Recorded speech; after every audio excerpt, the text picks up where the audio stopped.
Salut à tous et bienvenue dans notre nouveau épisode du podcast. Moi, c'est Émilie, et je suis super contente de vous retrouver aujourd'hui pour parler d'un sujet qui nous concerne tous, le week-end. Et oui, ce moment tant attendu après une longue semaine de travail ou d'études. C'est le moment où on peut enfin souffler, se détendre et faire ce qu'on aime. Mais qu'est-ce que les gens font réellement pendant le week-end? Et vous, avez-vous vos petites habitudes? On va explorer ça ensemble aujourd'hui. Le week-end, c'est un peu comme une pause dans le rythme effréné de la semaine. Certains préfèrent rester chez eux et ne rien faire, d'autres profitent de ce temps libre pour faire du sport, voir des amis, partir en balade, ou encore découvrir de nouveaux endroits. Et ce qui est intéressant, c'est que chacun a sa propre manière de vivre le week-end, selon son style de vie, ses envies, ou même la culture de son pays. Dans cet épisode, avec Lucas que vous connaissez bien maintenant, on va vous parler des différentes façons de passer le week-end.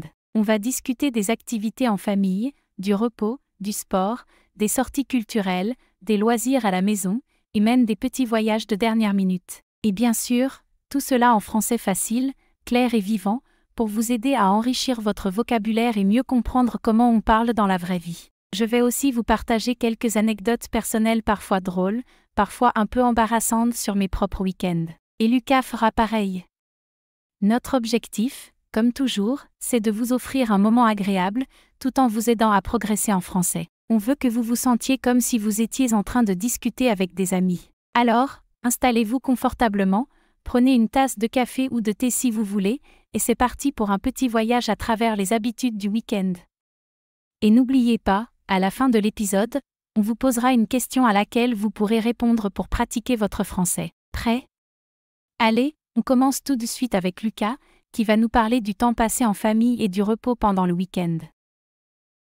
Le week-end, c'est ce moment tant attendu où l'on peut enfin souffler un peu. Après une semaine bien remplie de travail, d'études ou de responsabilités, le samedi et le dimanche deviennent des journées précieuses pour retrouver un peu de calme. Pour beaucoup de gens, cela commence par passer du temps en famille. C'est une occasion parfaite de se reconnecter avec ses proches, de partager un repas ensemble ou simplement de discuter autour d'un café. Quand j'étais enfant, mes week-ends étaient souvent rythmés par des déjeuners familiaux chez mes grands-parents. Toute la famille se réunissait autour de la table. On parlait de tout et de rien, on riait, et on mangeait toujours trop. Ces moments restent gravés dans ma mémoire. Aujourd'hui encore, j'essaie de recréer ces instants, même si le rythme de la vie adulte est parfois plus compliqué. Le week-end est devenu pour moi un moment de qualité à passer avec ceux que j'aime. Mais bien sûr, tout le monde ne vit pas le week-end de la même manière. Certaines personnes profitent de ces 2 jours pour se reposer totalement. Elles dorment un peu plus longtemps le matin, prennent leur petit déjeuner tranquillement, lisent un livre ou regardent un film. C'est ce qu'on appelle souvent le « temps pour soi ». Et c'est essentiel. On sous-estime parfois à quel point il est important de prendre du recul, de se détendre, de ne rien faire, tout simplement. Le vocabulaire qu'on utilise pour décrire ces moments est souvent très doux, se relaxer, se détendre, se reposer, profiter du moment présent. Ce sont des verbes que vous pouvez facilement intégrer dans vos conversations en français. Par exemple, le dimanche matin, j'aime bien me détendre avec une tasse de thé et un bon livre. Ou encore, après une longue semaine, j'ai juste envie de me reposer. Ces phrases sont simples mais très naturelles. Un autre aspect intéressant, c'est la manière dont les familles organisent leur temps ensemble. Il y a celles qui planifient des activités comme aller au parc, faire une promenade, cuisiner ensemble et d'autres qui préfèrent rester à la maison et passer du temps sans programme particulier. Dans les deux cas, ce qui compte, c'est la connexion humaine. Même un simple jeu de société en famille peut devenir un souvenir précieux. Parfois, on oublie que le repos ne signifie pas seulement ne rien faire. Il peut aussi prendre la forme de rituels familiaux, un brunch du dimanche, un film du samedi soir, ou même une sieste collective. Et ces petites habitudes créent un sentiment de confort, de stabilité, presque comme une petite bulle hors du temps. Ce qui est génial, c'est que ces moments permettent aussi de recharger les batteries. Quand on prend soin de soi, on est plus prêt à affronter la semaine suivante. Alors, même si vous êtes très occupé, je vous encourage à prendre ce temps, même court, pour respirer, pour vous recentrer, pour parler à vos proches ou simplement pour faire une pause. Et si vous apprenez le français, parler de vos week-ends peut être une excellente manière de pratiquer. Vous pouvez décrire ce que vous faites, où vous allez, avec qui vous passez du temps. Voici quelques expressions utiles. Je passe du temps avec ma famille. Je me repose le dimanche après-midi. On regarde un film ensemble. On fait une promenade au parc. Utilisez-les dans vos conversations, à l'oral ou à l'écrit. Plus vous vous exprimez, plus cela deviendra naturel. Alors, chers auditeurs, à quoi ressemblent vos week-ends? Est-ce que vous aimez passer du temps en famille? Ou préférez-vous rester tranquille chez vous, seul ou avec un bon livre? il n'y a pas de bonne ou de mauvaise façon de passer son week-end, tant que cela vous fait du bien. Et souvenez-vous, parfois, le plus simple est aussi le plus précieux. Une tasse de café partagée, un sourire échangé, un moment de calme. Ce sont ces choses-là qui donnent du sens à notre temps libre.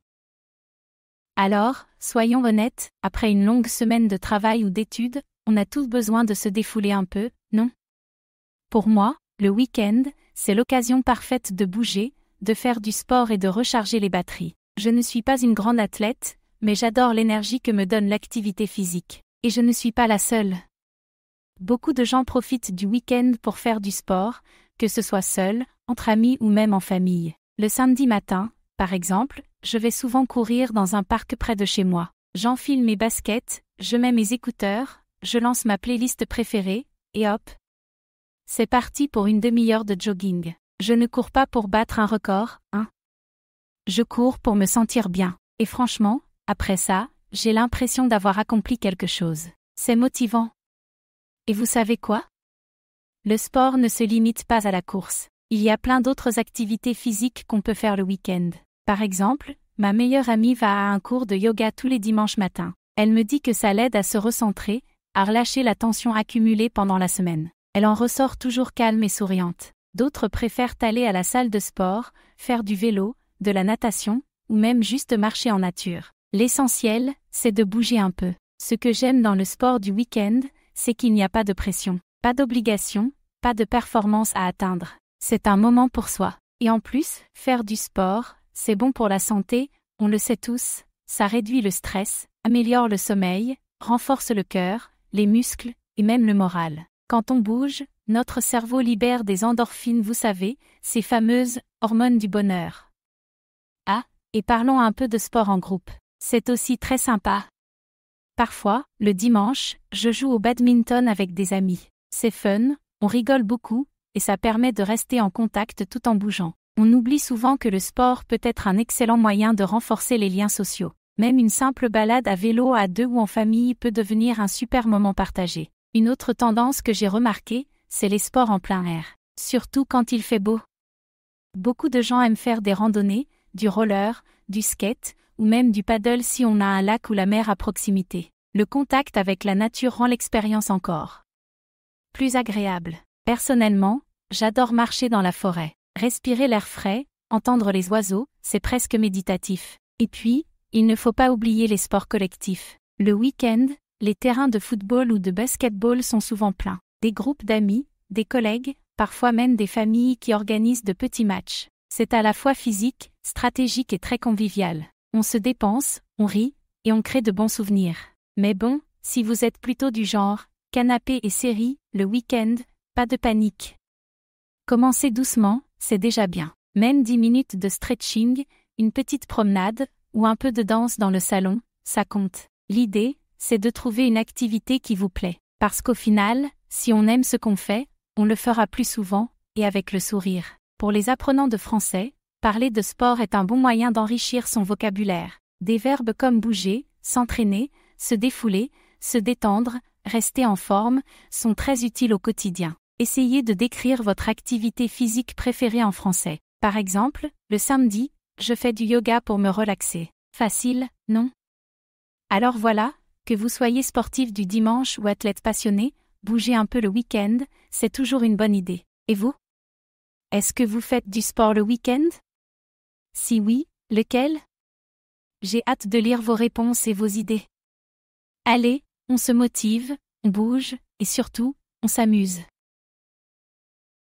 Le week-end, c'est bien plus qu'un simple moment de repos. Pour beaucoup, c'est l'occasion parfaite de sortir, de rencontrer du monde et de découvrir de nouvelles choses. Personnellement, j'adore profiter de mes samedis pour faire des sorties culturelles. Par exemple, la semaine dernière, je suis allé voir une exposition de photographie contemporaine dans un petit musée de quartier. Ce que j'aime dans ce genre de sortie, c'est qu'on apprend quelque chose tout en se divertissant. En plus, cela donne toujours de bonnes idées de conversation. Les sorties culturelles ne se limitent pas au musée. Beaucoup de gens aiment aller au théâtre ou à l'opéra, surtout lorsqu'il y a un spectacle intéressant en ville. Même une simple visite à la bibliothèque municipale peut devenir une activité enrichissante. On y découvre des livres, des magazines, parfois même des expositions temporaires. Et puis, il y a le cinéma. Qui n'aime pas se détendre devant un bon film?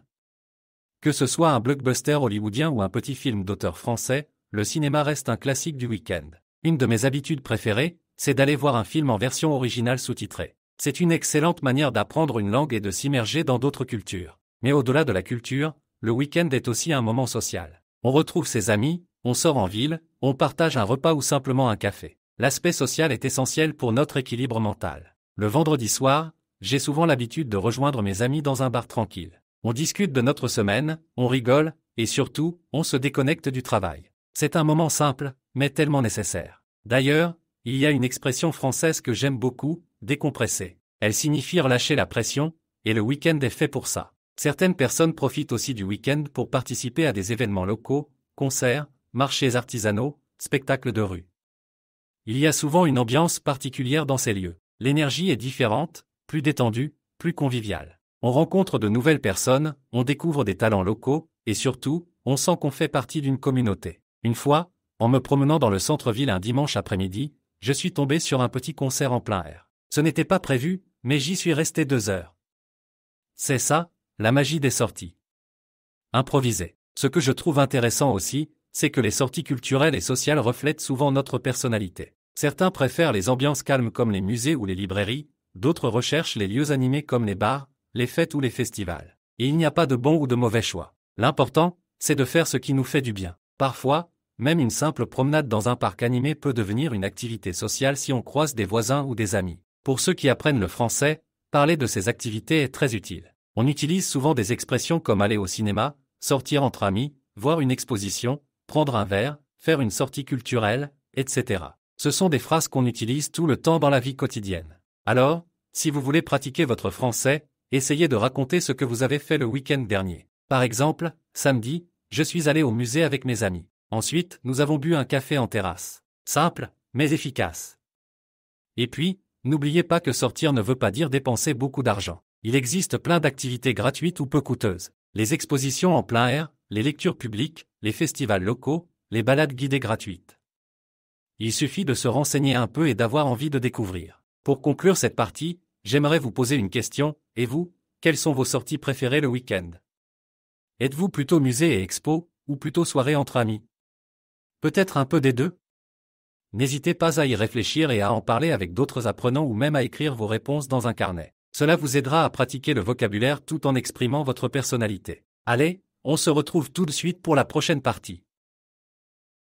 Alors, chers auditeurs, parlons maintenant d'un moment que beaucoup d'entre nous attendent avec impatience, le week-end à la maison. Oui, rester chez soi peut être tout aussi plaisant, relaxant et enrichissant que sortir. Pour certains, le week-end est le seul moment de la semaine où ils peuvent enfin ralentir le rythme, enfiler un pyjama confortable et profiter de petits plaisirs simples. Et vous, aimez-vous rester à la maison ou préférez-vous sortir? Personnellement, j'adore ces journées où je peux traîner chez moi sans pression. Le samedi matin, par exemple, je me réveille sans réveil, je me prépare un bon café, et je reste parfois 1 heure à lire un livre ou écouter de la musique douce. C'est ma façon de commencer le week-end en douceur. Beaucoup de gens aiment profiter de ce temps pour cuisiner quelque chose de spécial. C'est aussi mon cas. J'essaie souvent une nouvelle recette, parfois ça marche, parfois non, mais au moins, c'est amusant. Il y a aussi ceux qui sont fans de séries et de films. Le binge-watching, vous connaissez? Cela signifie regarder plusieurs épisodes d'une série d'un seul coup. Et croyez-moi, une fois qu'on commence une bonne série, difficile de s'arrêter.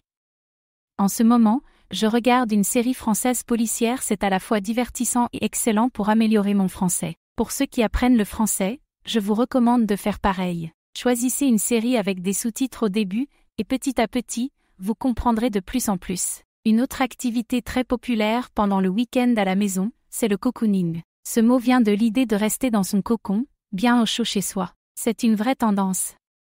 On allume une bougie parfumée, on s'enroule dans une couverture, on boit un chocolat chaud, et on profite du calme. Cela peut sembler banal, mais ces petits rituels ont un effet apaisant. Ils nous aident à recharger nos batteries. Et bien sûr, il y a les loisirs personnels. Certains jouent à des jeux vidéo pendant des heures, d'autres préfèrent dessiner, tricoter, faire du bricolage, ou même jardiner s'ils ont un balcon ou un petit coin vert. Ces activités sont parfaites pour se concentrer, se détendre et surtout, se faire plaisir. Le week-end est le moment idéal pour renouer avec ses passions, surtout celles qu'on n'a pas le temps de pratiquer pendant la semaine. pour les étudiants ou ceux qui apprennent une langue comme vous. Le week-end est aussi un excellent moment pour apprendre de manière plus détendue. Vous pouvez écouter un podcast comme celui-ci, lire un article ou regarder une vidéo éducative. Le tout, c'est d'y aller doucement, sans pression. Vous apprenez mieux quand vous êtes détendu. Je voudrais aussi parler d'une activité toute simple mais très importante, le repos. Et oui, parfois, ne rien faire du tout, c'est exactement ce dont on a besoin. On oublie souvent que le repos est essentiel. Prendre un bain chaud, faire une sieste, ou simplement s'allonger et regarder le plafond, cela fait un bien fou. Il ne faut pas culpabiliser de ne rien faire. C'est aussi ça, profiter du week-end. Alors, chers auditeurs, vous voyez que rester à la maison peut être riche en activités. L'essentiel, c'est de faire ce qui vous rend heureux, ce qui vous détend, et ce qui vous aide à vous reconnecter avec vous-même. Que ce soit en lisant, en cuisinant, en regardant une série ou simplement en dormant, chaque petit moment compte. Et vous, qu'aimez-vous faire quand vous restez à la maison le week-end? Partagez vos idées avec nous. Nous serions ravis de découvrir vos habitudes et peut-être, de trouver de nouvelles idées pour nos propres week-ends. Le week-end, c'est souvent l'occasion parfaite pour s'évader un peu, sortir de la routine et partir à la découverte de nouveaux endroits. Pas besoin d'aller très loin pour vivre une petite aventure. Parfois, un simple village à 1 heure de chez soi peut offrir un vrai dépaysement. En France, par exemple, il existe des centaines de petits coins charmants, avec des marchés locaux, des paysages naturels magnifiques, ou encore des monuments historiques. Ces escapades du week-end sont idéales pour se ressourcer. Quand j'étais plus jeune, je ne comprenais pas trop pourquoi mes parents insistaient pour sortir de la ville presque tous les dimanches. Et puis, avec le temps, j'ai réalisé à quel point cela me faisait du bien. Respirer l'air frais, marcher dans la nature, découvrir de nouveaux paysages, c'est une forme de thérapie gratuite. D'ailleurs, beaucoup de Français apprécient ce qu'on appelle une balade dominicale, c'est-à-dire une promenade du dimanche. C'est presque une tradition. Et ce que j'aime particulièrement, c'est qu'on peut adapter ses petits voyages selon ses envies et son budget. Vous pouvez partir en randonnée dans une forêt, visiter un château médiéval, faire une dégustation de vin dans une cave locale ou simplement pique-niquer au bord d'un lac. Ces moments simples créent des souvenirs précieux. Une fois, j'ai même passé une nuit dans une cabane dans les arbres avec des amis pas très loin de chez nous, mais l'expérience était magique. C'est aussi un excellent moyen de pratiquer le français, surtout si vous voyagez dans une région francophone. Vous pouvez échanger avec les habitants, poser des questions sur les spécialités locales, demander des conseils pour visiter les environs. Cela rend l'apprentissage de la langue bien plus vivant et authentique. Et si vous êtes curieux, n'hésitez pas à prendre des notes, un nouveau mot, une expression entendue dans un café, ou une recette typique expliquée par un habitant. Ce type de week-end permet aussi de se reconnecter à soi-même. Loin du bruit et du stress de la semaine, on prend le temps de ralentir. Personnellement, j'adore prendre mon vélo le samedi matin et partir à l'aventure, sans destination précise. Parfois, je découvre des endroits incroyables par hasard, une vieille librairie, un petit musée, ou même une fête de village avec de la musique traditionnelle. Ce sont ces surprises qui rendent les mini-voyages si uniques. Et puis, il y a cette sensation d'évasion, même si l'on reste dans son propre pays. On apprend à mieux connaître sa région, son patrimoine, sa culture. On devient touriste chez soi, et c'est une expérience que je recommande à tout le monde. Le week-end ne doit pas forcément rimer avec paresse. Il peut aussi être synonyme de curiosité, d'exploration et de rencontre. Alors chers auditeurs, si vous avez l'occasion, même pour une demi-journée, sortez, explorez, découvrez quelque chose de nouveau. Ça ne doit pas être compliqué. Parfois, marchez dans une rue que vous ne connaissez pas, entrez dans une petite galerie d'art ou goûter un plat que vous n'avez jamais mangé suffit pour transformer un week-end ordinaire en moment extraordinaire. Et vous, avez-vous déjà vécu une escapade de dernière minute qui vous a marqué? Ou un lieu que vous adorez visiter régulièrement? N'hésitez pas à nous écrire, partagez vos anecdotes, et bien sûr, utilisez le vocabulaire appris aujourd'hui pour enrichir votre français. Et voilà, chers auditeurs, notre belle conversation sur les activités du week-end touche à sa fin. J'espère sincèrement que cet épisode vous a plu et que vous avez appris plein de nouveaux mots et expressions utiles en français. Que vous soyez plutôt du genre sportif, casanier, curieux ou fêtard, il y a 1001 façons de passer un bon week-end. Ce qui est important, c'est de trouver ce qui vous fait du bien, ce qui vous aide à vous reposer, à vous amuser, à vous reconnecter avec les autres, ou avec vous-même. Et en parlant de ça, vous l'avez sûrement remarqué, le vocabulaire du week-end est très riche et très utile dans la vie quotidienne. Alors, pourquoi ne pas essayer d'utiliser ces mots dans vos prochaines conversations en français?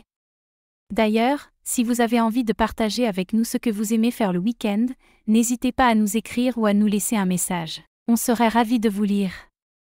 Racontez-nous une petite anecdote, une habitude, ou même une activité insolite que vous adorez faire. Enfin, n'oubliez pas que la langue s'apprend aussi en s'amusant. Alors continuez à écouter, à parler, à rire, à découvrir. On se retrouve très bientôt pour un nouvel épisode encore plus passionnant. En attendant, prenez soin de vous, et surtout, passez un excellent week-end. À très vite.